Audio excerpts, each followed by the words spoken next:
नमस्कार दोस्तों, एक बार फिर से आप सभी का स्वागत है आपके अपने यूट्यूब चैनल पर।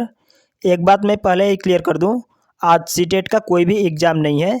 यह वीडियो उन बच्चों के लिए है जिनका एग्ज़ाम आने वाले शिफ्ट में है। तो चलिए शुरू करते हैं।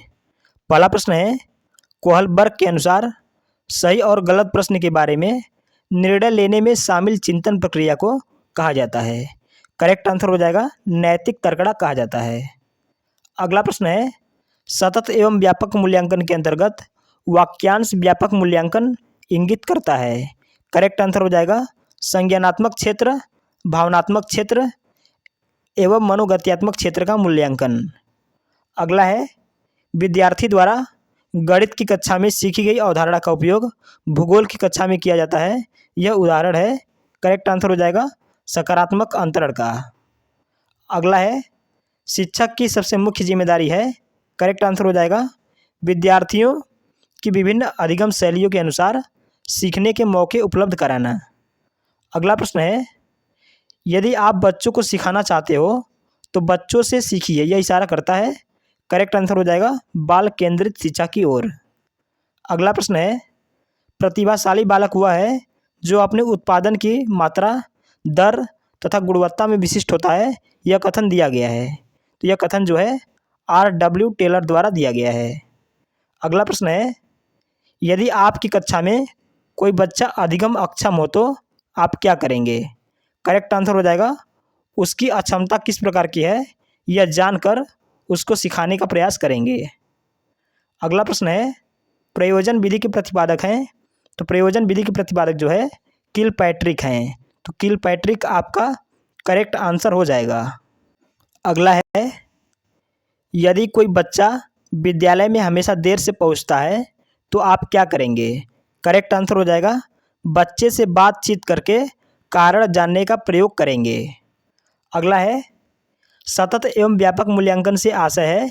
करेक्ट आंसर हो जाएगा सीखने की प्रक्रिया के दौरान शैक्षिक एवं शैक्षिक क्षेत्रों को नियमित रूप से आकलित करना। अगला है, थार्नडाइक के व्यक्तित्व के वर्गीकरण का आधार है। करेक्ट आंसर हो जाएगा चिंतन और कल्पना। अगला प्रश्न है, व्यवहार में होने वाले अस्थायी परिवर्तन जो अभ्यास के कारण होते हैं को कहा जाता है। करेक्ट आंसर हो जाएगा सीखना कहा जाता है। अगला प्रश्न है, सीखने के वक्र सूचक हैं। करेक्ट आंसर हो जाएगा सीखने की प्रगति के सूचक हैं। अगला प्रश्न है, किसने बहुबुद्धि सिद्धांत प्रतिपादित किया। करेक्ट आंसर हो जाएगा हावर्ड गार्डनर ने। अगला प्रश्न है, निचली कक्षाओं में पढ़ाते समय एक शिक्षक को प्राथमिकता देनी चाहिए। तो यह प्राथमिकता जो है कहानी कथन को देनी चाहिए। अगला है, इरफान खिलौने तोड़ता है तथा उसके अवयवों को देखने के लिए उसे अलग अलग कर देता है। आप क्या करेंगे। करेक्ट आंसर हो जाएगा उसकी जिज्ञासी प्रकृति को बढ़ावा देंगे तथा उसकी ऊर्जा को दिशा प्रदान करेंगे। अगला है, बुद्धि समावेश करती है। तो बुद्धि जो है अभिसारी चिंतन का समावेश करती है। अगला प्रश्न है, सीता ने हाथ से दाल और चावल खाना सीख लिया। जब उसे दाल और चावल दिए जाते हैं तो वह दाल और चावल मिलाकर खाने लगती है। उसने चीज़ों को करने के लिए अपने स्कीमा में दाल और चावल खाने का डैश कर लिया है। करेक्ट आंसर हो जाएगा अनुकूलित। अगला है, प्रचलित योजनाओं में नई जानकारी जोड़ने को किस नाम से जाना जाता है। करेक्ट आंसर हो जाएगा आत्मसात्करण। अगला है, अध्यापिका ने ध्यान दिया कि पुष्पा अपने आप किसी एक समस्या का समाधान नहीं कर सकती, फिर भी वह एक वयस्क या साथी के मार्गदर्शन की उपस्थिति में ऐसा करती है। इस मार्गदर्शन को कहते हैं। करेक्ट आंसर हो जाएगा सहारा देना। अगला है, वाइगोत्स्की के अनुसार बच्चे सीखते हैं। करेक्ट आंसर हो जाएगा वयस्कों और समवयस्कों के साथ परस्पर क्रिया से। अगला है, किसी बच्चे को का दिया गया विशिष्ट उत्तर कोहलबर्ग के नैतिक तर्क के सोपानों की विषय वस्तु की किस अवस्था के अंतर्गत आएगा। करेक्ट आंसर हो जाएगा अच्छी लड़की अच्छा अनुकूलन, अच्छी लड़की लड़का अनुकूलन। अगला है, सर्व शिक्षा अभियान की शुरुआत किस वर्ष हुई। करेक्ट आंसर हो जाएगा वर्ष 2000 से 2001 में। अगला है, स्त्रियों का हस्तलेख पुरुषों की अपेक्षा अधिक अच्छा रहता है, जबकि पुरुष गणित एवं तर्क योग्यता में अधिक योग्य होते हैं। यह कथन क्या प्रदर्शित करता है? करेक्ट आंसर हो जाएगा लैंगिक पूर्वाग्रह को प्रदर्शित करता है। अगला है विशिष्ट बालक वह होता है जो मानसिक, शारीरिक, सामाजिक और संवेगात्मक रूप से औसत रूप से विशिष्ट होता है। अगला है चिंतन तथा तर्क का उद्देश्य है। करेक्ट आंसर हो जाएगा समस्या का समाधान करना। अगला है अभिप्रेरणा क्या है? करेक्ट आंसर हो जाएगा किसी कार्य को करने की इच्छा। अगला है कोई शिक्षिका अपने विद्यार्थियों को अध्ययन करने हेतु आंतरिक रूप से उत्प्रेरित करने के लिए कैसे प्रोत्साहित कर सकती है? करेक्ट आंसर हो जाएगा साफ दिखाई पड़ने वाले इनाम देकर, जैसे टॉफी। अगला प्रश्न है राष्ट्रीय पाठ्यचर्या की रूपरेखा 2005 के अनुसार शिक्षक की भूमिका होती है। भूमिका है तो करेक्ट आंसर हो जाएगा सुविधादाता। अगला है यदि बच्चे फेल होते हैं वे दर्शाते हैं। करेक्ट आंसर हो जाएगा स्कूल की असफलता को दर्शाते हैं। आइए देखते हैं पर्यावरण अध्ययन के बारे में। पहला प्रश्न इसमें है परिवार एक इकाई होता है जिसमें माँ, पिता और उनके 2 बच्चे होते हैं। यह कथन सत्य है क्योंकि यह किसी आदर्श परिवार का आकार है। अगला है खेजड़ी एक छायादार वृक्ष है जिसकी छाया में बच्चे खेलना पसंद करते हैं।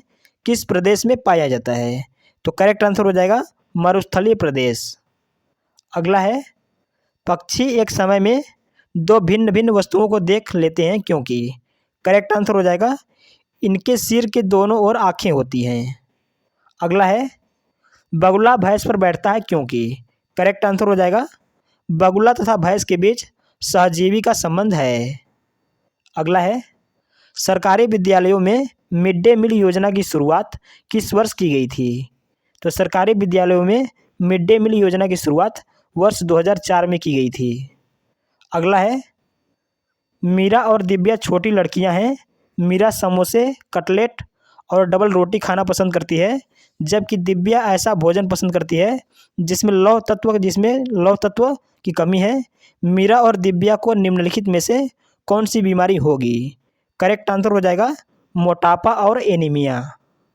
अगला है रीना आम पसंद करती है, वह इन्हें जाड़े के लिए संरक्षित करना चाहती है। निम्नलिखित में से कौन सा तरीका संरक्षण के लिए सर्वाधिक उपयुक्त है?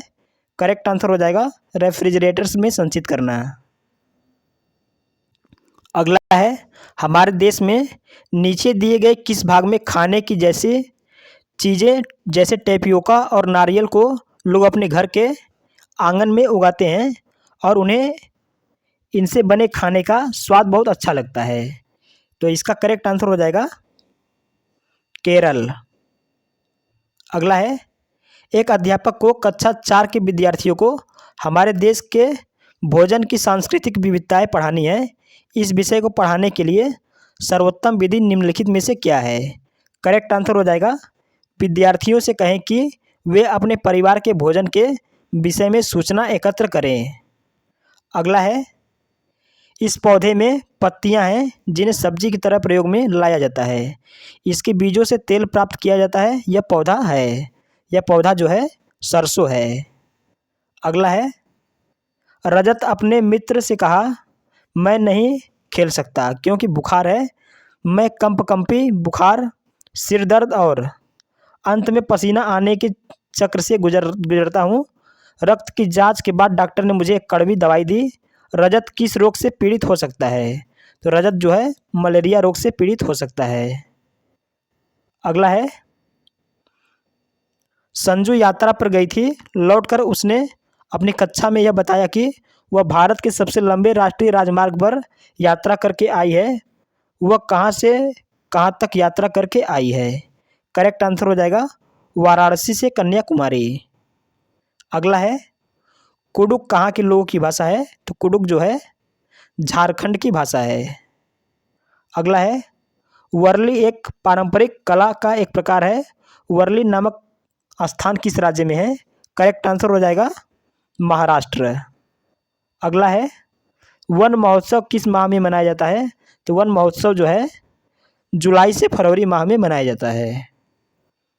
अगला है, जो व्यक्ति जंगल में कम से कम 25 वर्षों से रह रहे हैं उनका उस जंगल भूमि पर और उसमें पैदा होने वाली वस्तुओं पर अधिकार है। यह जनादेश किसके द्वारा दिया गया है? करेक्ट आंसर हो जाएगा जंगल अधिकार अधिनियम 2007 द्वारा। अगला है, पर्यावरण अध्ययन की पाठ्यपुस्तक में रेलवे टिकट का एक नमूना दिखाना।